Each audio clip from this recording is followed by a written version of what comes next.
வாழ்க வளமுடன். ஹாய் சகோஸ்.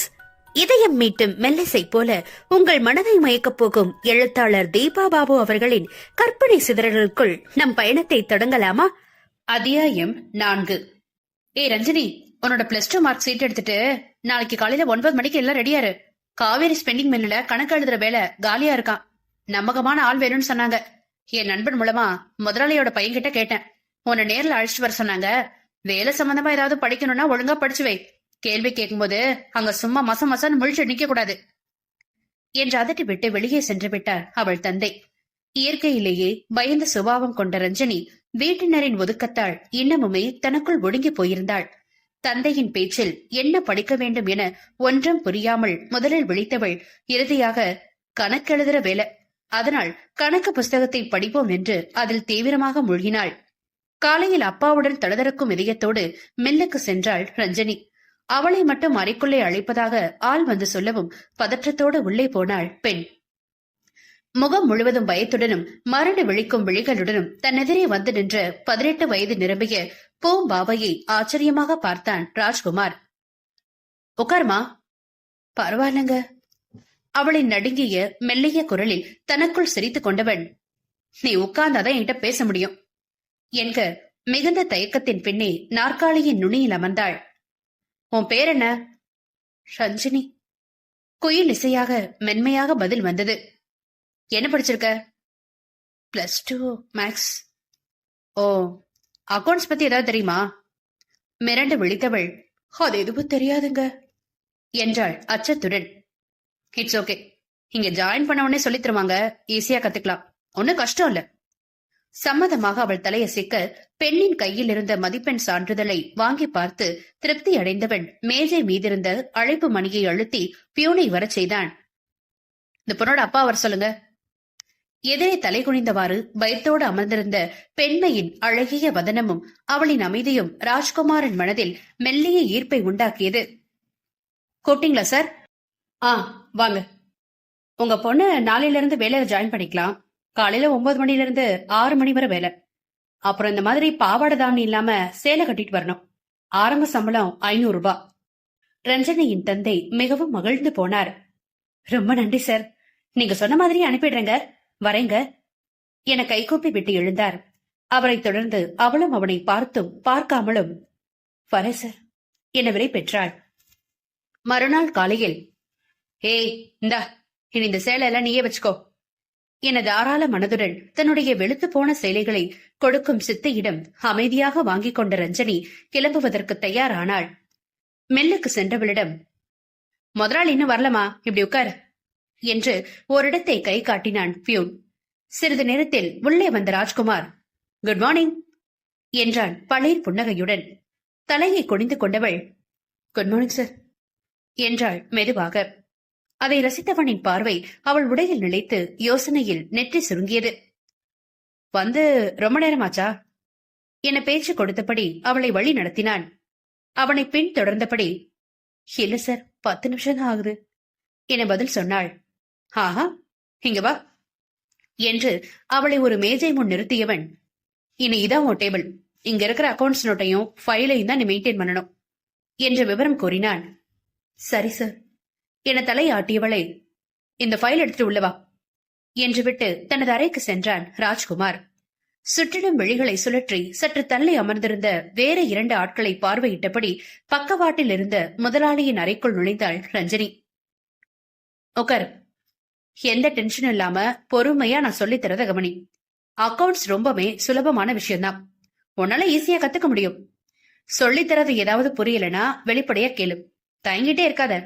இப்பன்னு இல்ல, வேலை செய்யும் போது சந்தேகம் வந்துச்சுனாலும் பயப்படாம கேட்கணும் என்றவன் அவளுக்கு பாடம் எடுக்க ஆரம்பித்தான். அவளும் அவன் சொல்லி தந்ததை கவனமாக கேட்டு மனதில் பதிய வைத்துக் கொண்டு விரைவிலேயே அவன் பாராட்டும் அளவுக்கு கற்று தேர்ந்து திறம்பட வேலை செய்தாள். ரஞ்சனியின் அமைதியான குணமும் சுறுசுறுப்பாக வேலை பார்க்கும் திறனும் ராஜ்குமாரின் மனதை அவள் பால் வெகுவாக கவர்ந்தெழுத்தது. நாளடைவில் அது காதலாக மாறியது. பெண்ணின் மனதும் அவனிடம் லேசாக சலனப்பட்டுதான் கிடந்தது. இதுவரை அவளுக்கு எங்கும் கிட்டாத அவனின் கனிவான பேச்சும் ஆறுதலான பார்வையும் அவளுக்குள் ஏக்கத்தை விதைத்தது. வீட்டினரின் அந்நிய பார்வையில் இருந்து தப்பி அவனுடைய இடத்திற்கு வந்து சேர்வதில்தான் அவளுக்கு அப்படி ஒரு நிம்மதியும் உள்ளத்தில் புத்துணர்வும் ஏற்பட்டது. இதற்கிடையே ரஞ்சனி அங்கே வேலையில் இணைந்து மாதங்கள் கடந்து வருடத்தை தொட இருந்த நிலையில் ஒரு நாள் அவள் வேலை முடிந்து கிளம்பும் நேரம் அவனிடம் தன் மனதை திறந்தான் ராஜ்குமார்.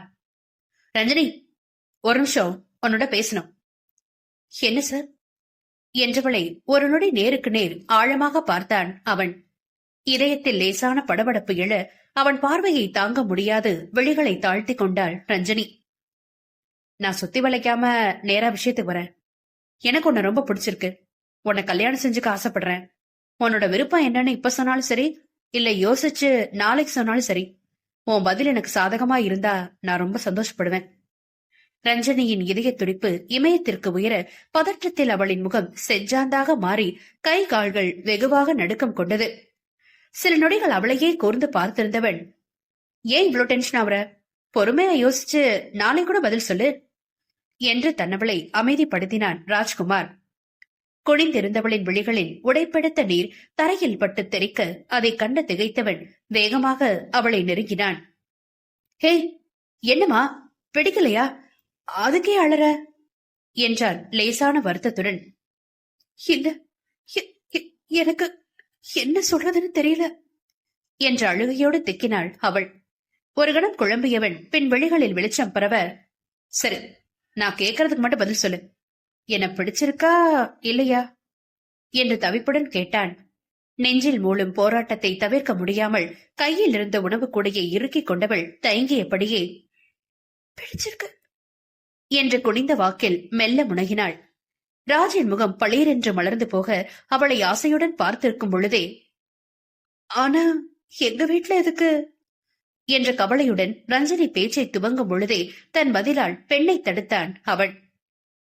எனக்கு எல்லாம் தெரியும். உன் வீட்டாளுங்க உன்னை எப்படி நடத்துறாங்கன்னு நீ வேலைக்கு வந்த புதுசுலயே நான் விசாரிச்சு தெரிஞ்சுக்கிட்டேன். அதை பத்தி நீ கவலைப்படாத. உன் சம்மந்தம் தான் எனக்கு வேணும். மத்ததை நான் பாத்துக்கிறேன் என்று ஒரு முடிவோடு உறுதியாக பேசினான். அதன்படி அடுத்த 10 நாட்களில் மெதுவாக தன் அப்பா அம்மாவிடம் விஷயத்தை பகிர்ந்தான் ராஜ்குமார். பெற்றவர்கள் இருவருமே அதற்கு சம்மதிக்கவில்லை. அப்பா அந்தஸ்து கௌரவம் பார்த்து சத்தம் போட்டார் என்றால், அம்மா குடும்பம் தகுதி என்று வேறு பேசி தன் மறுப்பை கூறினார். மகன் தன் முடிவில் மாற்றமில்லை என்று கூற, சொத்தில் ஒரு பைசா தரமாட்டேன் என்றவரின் மிரட்டலுக்கும் அவனுடைய உறுதியிலிருந்து அசையாமல் நிற்கவும் கோபம் கொண்டவர் ரஞ்சனியின் வீட்டிற்கு சென்று சண்டை போட்டார்.